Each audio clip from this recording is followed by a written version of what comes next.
friends. The Legato Looking Glass is the name of the video today. What the heck is that? Well, I'm going to take you through that example I just played of just a mechanism that works for me as far as helping develop my legato playing, but more importantly for my purposes is to play more freely, to phrase over the bar line, to phrase freely at any given position on the neck of the guitar. And this really comes out of a desire to grow, right? To get to the next level of our development and to get out of our comfort zone and look closely at something to discern what's working, what's not. How can I help myself grow and get better? So this works for me. Hopefully it is something you can use, and let's break it down. So what I'm doing is attempting to combine 4 notes per string and 3 notes per string. For that example that I played earlier, I'm going to take you through it. It's just playing the notes of a D major scale. So the C is sharp, the F is sharp, all the other notes are natural. But the idea being, wherever there's a half step in the scale, I'm going to when I'm playing ascending, slide my index finger. So what do I mean by that? Well, here's the notes of the scale I'm playing. So I'm going to start on F sharp, slide to G, and then play the next 2 notes, A and B, go to the next string, C sharp to D, slide, and then play the next 2 notes, E and F sharp.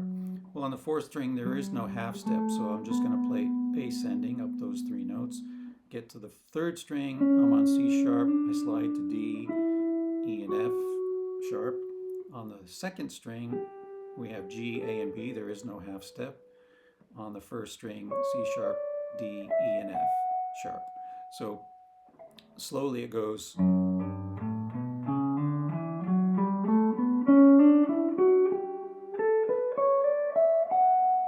Okay, so that's basically the finger pattern. So 4 of the strings, the 6th, the 5th, the 3rd, and the 1st all have that slide. But the 4th string and the 2nd string do not. They just have the 3 notes. So this is our basic pattern. So what do we do with this? Well, what I'm attempting to do is to use the most common subdivisions that we have in Western music, which is typically some triplet-based thing or 16th note based. You can think of 8th or 16th as the same, just because the pulse is a different tempo. But let's just stick with triplets and 16th notes for now. So I was playing a pattern that is basically playing up and down this first position, then doing the slide and playing up and down that position. Sorry, yeah, it's this. Right, that's the basic pattern here. And then I go to the next string, do exactly the same. But when I have no half steps, like the 4th string, I simply play that figure ascending, those 3 notes only on that string. Go to the next string, just ascending. So that's the line.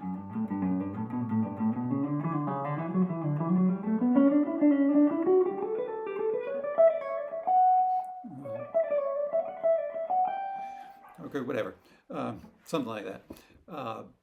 But the main idea here is that we want to get used to hearing it against the different subdivisions. So if I have a pulse, and I'm not using a metronome because I'm going to speed up gradually, but if we have a triplet pulse, da da da da da da da da da da da, and play this pattern,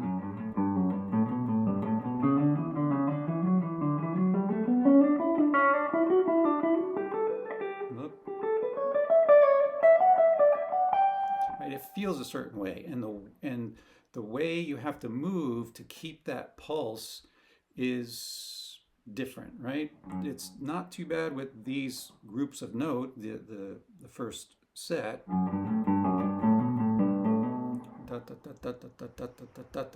Right? It fall when we move to the next string, it falls right on the pulse. So, right, so that's on the pulse. So that's easy. And when we move to the next string sets and get this overlay, it just feels quite different. Whoops. Again, da da da da da da.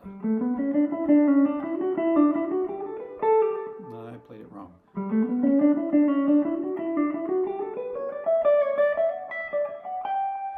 Okay, so we have that sound, da da da da da da da. Now, what if we broke it now, subdivide into 16ths? Da da da da da da da da da.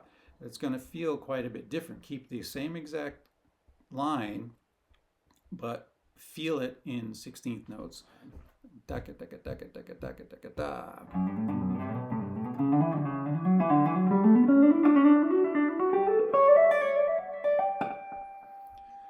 Okay, so feels a lot different, especially as you ascend and when you get that combination of, again, we have 4 strings with the same pattern and 2 strings with a different pattern.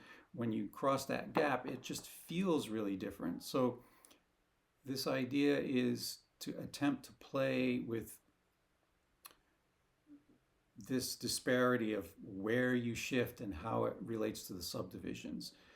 And really, again, the idea, the whole concept for me is to free my phrasing so that I can move around at will. It's not so much to play this pattern or get this pattern under your fingers. It's more to get the feeling of shifting around and using that half step to play different, to use that half step to shift to play these different groupings. But really, it's about making music. It's not about patterns. It's about freedom. So, I'm going to play just a simple, like a B minor vamp. So we have this kind of feel.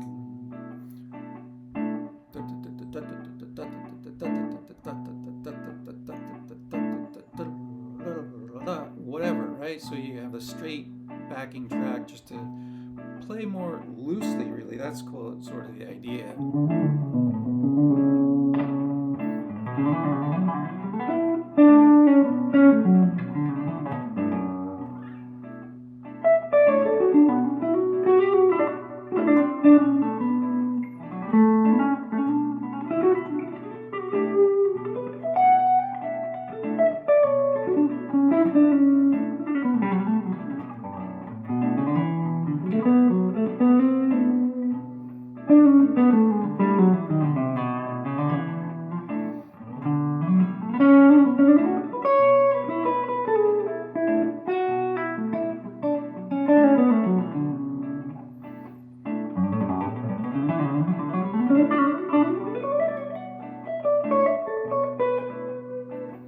So, hope this is helpful for you. Again, the idea that even though I called it Legato Looking Glass, it is about legato, but really about phrasing, being able to feel those subdivisions against different pulses, and give you kind of a practical way to get into that world, and then hopefully you don't get stuck in any patterns, and you can use that idea, that feeling, to imply any kind of phrasing that you want at any given moment. That's the idea, to be free.